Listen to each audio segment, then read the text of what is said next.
जय हिंद दोस्तों भारत को अंग्रेजी शासन की गुलामी से आज़ाद कराने के लिए बहुत से बहादुर क्रांतिकारी ने अपना पूरा जीवन देश की आज़ादी के लिए समर्पित कर दिया। दोस्तों उनमें से एक बहादुर क्रांतिकारी चंद्रशेखर आजाद की बात करेंगे कि इनकी भारत की आज़ादी में क्या भूमिका रही और ये अपनी बहादुरी और साहस के साथ कैसे अंग्रेजों का सामना किया। दोस्तों यह जानने के लिए वीडियो को पूरा जरूर देखें और हो सके तो लाइक करें और ऐसी जानकारी के लिए आप अपने चैनल एक्टिव को सब्सक्राइब करना न भूलें।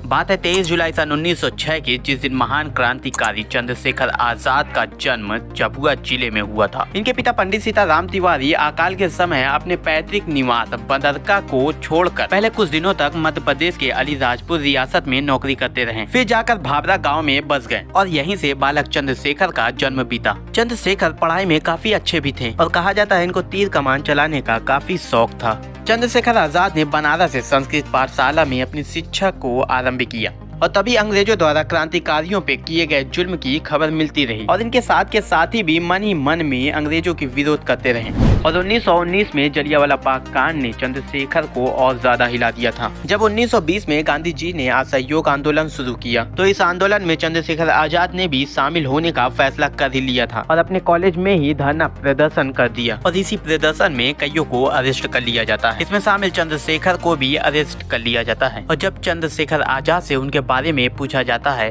तब वो जवाब देते हैं, मेरा नाम आजाद है, मेरे पिता का नाम स्वतंत्र है और मेरा घर जेल है। यह सुनकर सभी चौंक जाते हैं और तभी से आजाद शब्द इनके नामों से जुड़ गया। तब उनकी उम्र 14 वर्ष थी और इनको कारावास की जगह 15 कोड़े की सजा सुना दी जाती है और जिसे इन्होंने हर कोड़े पर वंदे मातरम का नारा लगाते रहे। चंद्रशेखर आजाद ने ब्रिटिश सरकार को हिलाकर रख दिया था, लेकिन कभी भी ब्रिटिश सरकार ने इसके बाद आजाद को कभी जिंदा नहीं पकड़ सका।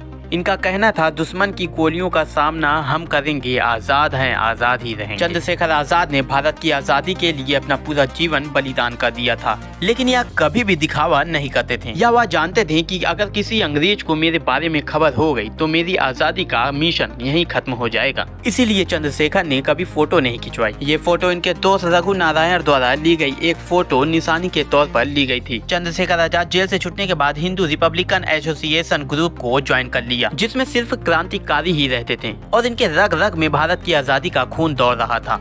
9 अगस्त 1925 को चंद्रशेखर और उनके साथ क्रांतिकारी साथियों ने अंग्रेज की खजाने से भरी ट्रेन को लूटने का प्लान किया। इस प्लान में बहुत से लोग थे, जैसे चंद्रशेखर आजाद, राम प्रसाद बिस्मिल, अशफाक उल्लाह खान, राजेंद्र लाहिड़ी और रोशन सिंह समेत तमाम क्रांतिकारी थे। जब ट्रेन के खजाने की लूट में बंदूक से ताले को तोड़कर तिजोरी को बाहर निकाला गया। यह तिजोरी मजबूत और भारी के कारण हथौड़े से तोड़ा गया। तिजोरी भी बहादुर क्रांतिकारी अशफाक उल्लाह खां के आगे ज्यादा देर टिक नहीं पाई। इसी तरह सभी क्रांतिकारी मिलकर खजाने को लूट लेते हैं और इसी काकोरी कांड में आजाद को छोड़कर सभी क्रांतिकारी अंग्रेज की हिरासत में आ गए। इस कांड को देखकर अंग्रेजी सरकार क्रोध में क्रांतिकारी को खोज निकालने लगी थी। 19 दिसंबर 1927 को काकोरी कांड में शामिल अशफाक उल्लाह खां, पंडित राम प्रसाद बिस्मिल और ठाकुर रोशन को फांसी दे दी गई। चंद्रशेखर को इस बात का पता चलने के बाद उनको इस बात का बहुत दुख हुआ। दोस्तों चंद्रशेखर ने 1928 में भगत सिंह को गिरफ्तार होने से बचाया था।